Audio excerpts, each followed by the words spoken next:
ওই নিচেরওয়ালারাও কিন্তু কিছু পকেটে রেখে তারপরে খরচ করে, মনে রাখবেন। আচ্ছা হ্যাঁ, সেটা করতে পারি, সেটা ঠিক আছে। তাহলে কি দাঁড়ালো? তাহলে তো সেই আসান, এটা দেখায় আপনার বড় মামা ছোট মামা। আর বিশেষ করে গয়নাপুরে যে গল্পটা বলবো সেটা একটু বলি স্যার।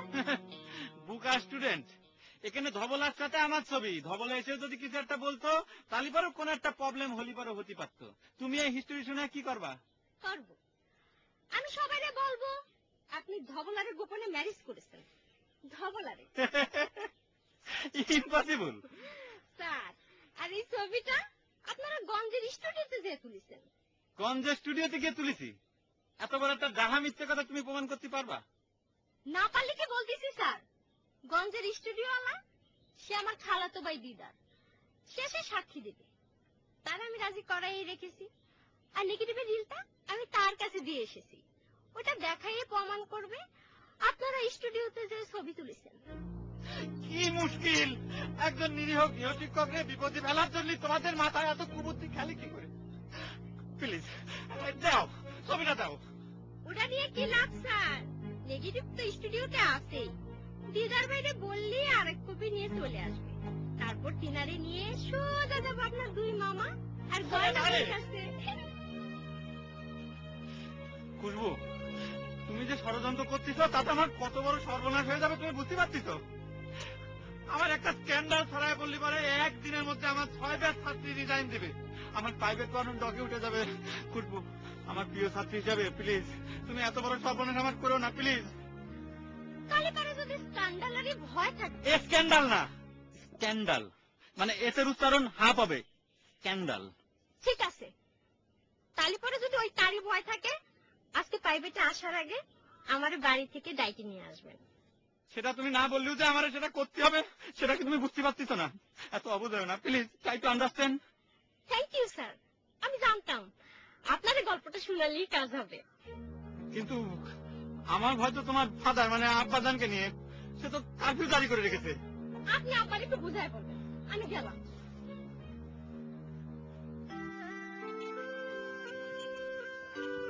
ধরু ক্ষুধা লাগে খালি, এরে দিয়ে ওর চিঠি, ওরে দিয়ে এর ছবি, এরে দিয়ে ওরে দিয়ে ধরু গোড়া ডিম যে প্যাচ সেই প্যাচই তো থেকে গেল। আমি আল্লাহ, ম্যান পোজেস গড ডিসপোজেস। ধরু আপনি কষ্ট করে না এসে আমার খবর দিলে তো পারতেন বাবা হুজুর। না না, কিছু কিছু বিষয় আছে যার জন্য নিজেই আসতে হয়। কিছু বলবা? বাবা হুজুরে জিজ্ঞেস করেন, সকালে যে 6টা পরোটা দিয়েছিলাম তাতে কি ওনার পেট ভরেছে না কাল সকাল থেকে আরো পরোটা দিতে হবে? আলহামদুলিল্লাহ, আপনি মেহেরবানি করে যা পাঠাবেন তাতে আমার পেট ভরবে। আমার পেটের কন্ট্রোল সুইচ আমার হাতে, ইচ্ছা মতো ছোট বড় করা যায়। পরোটাগুলো খুবই সুস্বাদু ছিল, সফট এবং মুসমুসা। ওনারে জিজ্ঞেস করেন তরকারিতে ঝাল মরিচ ঠিক মতো হয়েছে তো? হ্যাঁ, ঝালমরিচ ঠিকই হয়েছে, তবে জামাল গোটার পুরিয়াটা একটু দূরে সরায় রাখবেন, সেটি মনে হয় এখনো রান্নাঘরে রয়ে গেছে। আপনারা ভুল বশত তরকারির মধ্যে দিয়ে দিতে পারেন। আল্লাহ গো, গুপ্তচরেরা এই খবর আপনারা দিয়ে দিয়েছে? লজ্জা কর লাগে। হ্যাঁ, ইলিশের তরকারিতে তাহলে জামাল গোটা মেশানো হয়েছিল? বাতাসের মধ্যেকার গুপ্তচরের তথ্য অনুযায়ী তো সেইটাই মনে হচ্ছে। তবে ওনার এখন কিছু বলার দরকার নেই, উনি এখন লাইন মতো চলতেছেন, কিছু বললে বিগড়ায় যেতে পারেন। না না না, কিছু বলবো না, কিছু বলবো না। আপনি বোধহয় সকালে আমার কাছ থেকে মাইন্ড করে চলে এসেছেন। আমি তখন বাতাসের মধ্যেকার গুপ্তচরের কাছ থেকে নিউজ কালেকশন করতেছিলাম, সেই সময় পাশে কেউ থাকলে ভুল নিউজ চলে আসতে পারে। ও আচ্ছা আচ্ছা আচ্ছা আচ্ছা আচ্ছা আচ্ছা, ও এরকম ভুল আর হবে না, আমি বুঝতে পেরেছি। বিচলিত হওয়ার কোনো কারণ নেই, তবে আপনারা অনুমতি দিলে আমি আমার বাগান বাড়ির গেটে 2 জন জনবল নিয়োগ করতে পারি, যারা আমার খবরাখবর রাখবে এবং আপনাদের যাতায়াতের বিধি ব্যবস্থা করে দেবে। বাহ, এটা তো খুবই ভালো ব্যবস্থা। তো কাদের নিয়োগ দেবেন? আমি মনে মনে 2 জন ক্যান্ডিডেটের নাম ঠিক করে রেখেছি। এখন আপনি অনুমতি দিলে আমি তাদের নিয়োগের ব্যাপারে তাদের পিতার সঙ্গে কথা বলতে পারি। আমি অনুমতি দেব? আর তারপর আপনি কথা বলবেন।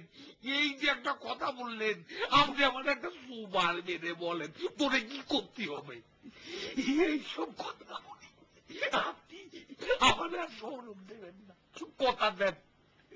খুশি হলাম, কিন্তু সাহেবান আর একটা কথা, আপনার বাড়ি কিন্তু অরক্ষিত। রাতের বেলা আপনার বাড়িতে অপঘাতের যাতায়াত হয়। ইন্না লিল্লাহ, কি বলেন, অপঘাতের যাতায়াত? বললাম না বিচলিত হবেন না। এই প্রথম আমি ভবদেহে রাত কাটালাম।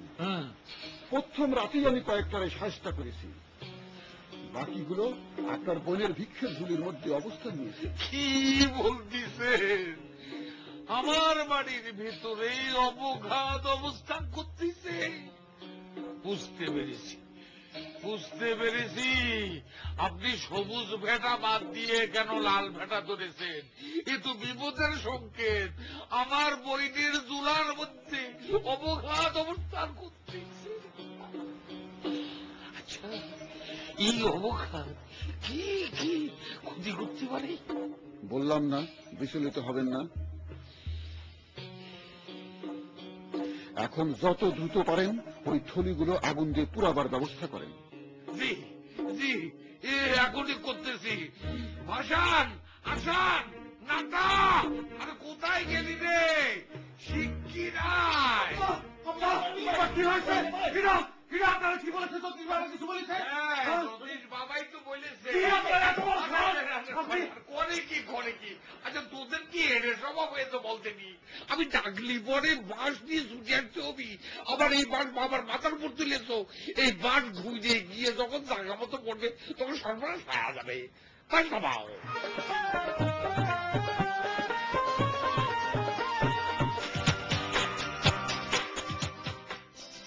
রাঁধুনি মাংসের মশলা, ঝামেলাহীন ঝটপট মাংস রান্না।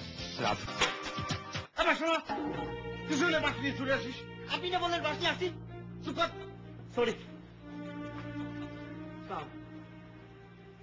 কি বাবদে? সেটা পরে বলবারই বাবা। চল। আসসালামু আলাইকুম বাবা। ওয়ালাইকুম। আব্বা, তাহলে কি হয়েছে বলবেন? আসার কই? ও সে তো গঞ্জে গিয়েছে, ওই যে অনুষ্ঠানে সদাপাতি করতে গিয়েছে। এই শোনো, তোমার রুমালিপুর ঘরে যাও, এতদিন ধরে যে সমস্ত ঝোলা বুনেছে সবগুলি ঝোলা নিয়ে এসো। এমনি করে ধরবে, চাপ দেবা না, ভেতরে জিনিস রয়েছে। কি আবার কি জানো বললেন? দেখেন বাবা, দেখেন, এমন পিতাভক্ত ছেলে হয়েছে, আমার পুরো নির্দেশ শোনার আগেই সেটা পালন করার জন্য ছোড়াছুড়ি শুরু করে দিয়ে। না আব্বা, হচ্ছে কি নির্দেশ ঠিক মতোই শুনেছি। হচ্ছে কি আমাকে রুমালি ফু আছে না আব্বা, তার ঘর থেকে সব ভিক্ষে থলি নিয়ে আসা সেটা খুব রিস্কি হয়ে যাবে না আব্বা? তাহলে তুই যা। বড় রে, আমার জন্য তো আরো বড় রিস্ক হয়ে যাবে রে। রুমালিকে আমার বাইরে সাবার করে ফেলা দিবি। আরে ভয় নাই, তারে গিয়ে বলো আমার নির্দেশ, ওই ঝোলা ঘরে রাখা যাবি না। ও তাহলে ঠিক আছে, তাহলে আব্বা